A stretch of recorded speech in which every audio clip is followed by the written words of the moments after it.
Get ready for an incredible transformation as we dive into turning this lackluster Texas yard into a water-friendly oasis that perfectly balances beauty and sustainability.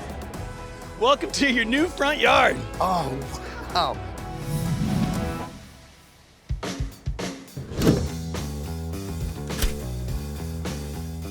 On this episode of Texas Yard Makeover, we're talking sprinklers.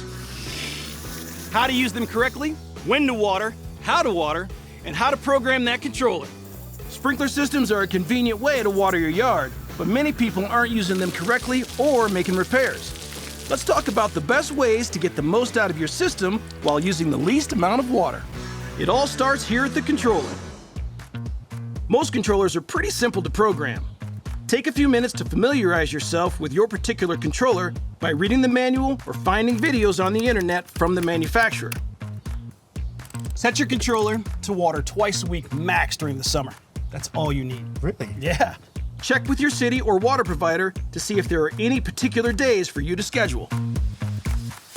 Make sure your system doesn't run during the hottest part of the day. If you water when it's hot, most of the water will evaporate before it ever hits the ground.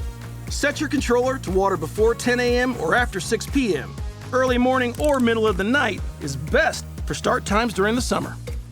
How long should you water the lawn? The general rule is to water for what your lawn needs. It may be a quarter inch, half inch, or for those really hot few weeks in July and August, up to an inch for the entire week. That's a combination of sprinklers and Mother Nature.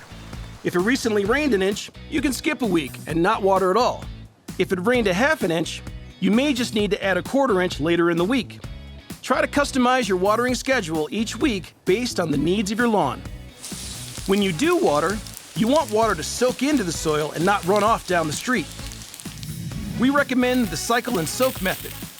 Basically, you shorten long run times down to a few minutes, let it soak in for an hour, then water a little more.